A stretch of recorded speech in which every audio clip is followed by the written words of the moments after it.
Bismillah, alhamdulillah, wassalatu wassalamu ala rasulillah, amma ba'du. Assalamualaikum warahmatullahi wabarakatuh. Di video yang ketiga, kita akan belajar tentang penggunaan intonasi suara yang tepat saat berbicara. Nah, teman-teman, apa sih intonasi suara itu? Intonasi suara adalah naik turunnya nada suara saat berbicara. Intonasi suara dapat membantu kita untuk menyampaikan pesan-pesan dengan lebih jelas dan menarik. Kenapa penting menggunakan intonasi suara yang tepat?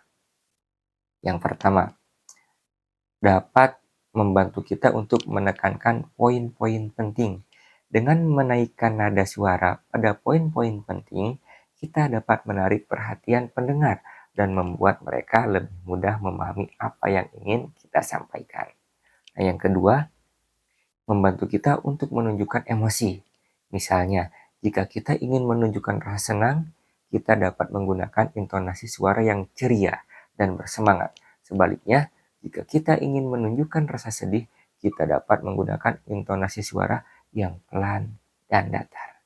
Nah, yang ketiga, dapat membuat pembicaraan kita lebih menarik.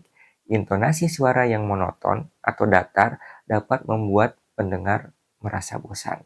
Dengan menggunakan intonasi suara yang variatif, kita dapat membuat pembicaraan kita lebih menarik dan senang, mudah didengarkan. Nah, teman-teman, berikut tips menggunakan intonasi suara yang tepat. Yang pertama, menggunakan intonasi yang naik turun untuk menekankan poin-poin penting. Gunakan intonasi yang datar untuk menyampaikan informasi yang biasa-biasa saja. Nah, yang kedua, hindari menggunakan intonasi yang kasar atau arogan, karena itu akan membuat kesan sombong nantinya. Nah, yang ketiga, berlatih berbicara dengan intonasi suara yang berbeda-beda. Teman-teman bisa berlatih sendiri nanti ya.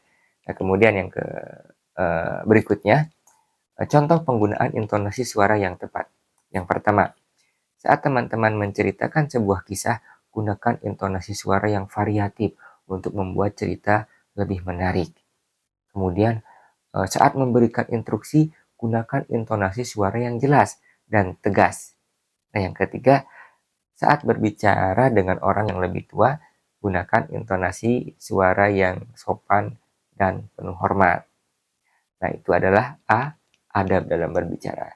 Nah, dengan menggunakan intonasi suara yang tepat, kita dapat menyampaikan pesan dengan lebih jelas, menarik, dan efektif. Bagaimana teman-teman? Apakah sudah paham tentang penggunaan intonasi suara yang tepat? Ingatlah, penting untuk selalu menggunakan intonasi suara yang tepat dalam setiap situasi. Baiklah, teman-teman, mungkin itu yang bisa disampaikan pada video ketiga sekaligus terakhir di tujuan pembelajaran kita tentang pentingnya berbicara santun dan menggunakan volume serta intonasi yang tepat. Sampai berjumpa di video pembelajaran berikutnya. Mengucapkan syukron, barakallahu fikum, assalamualaikum warahmatullahi wabarakatuh.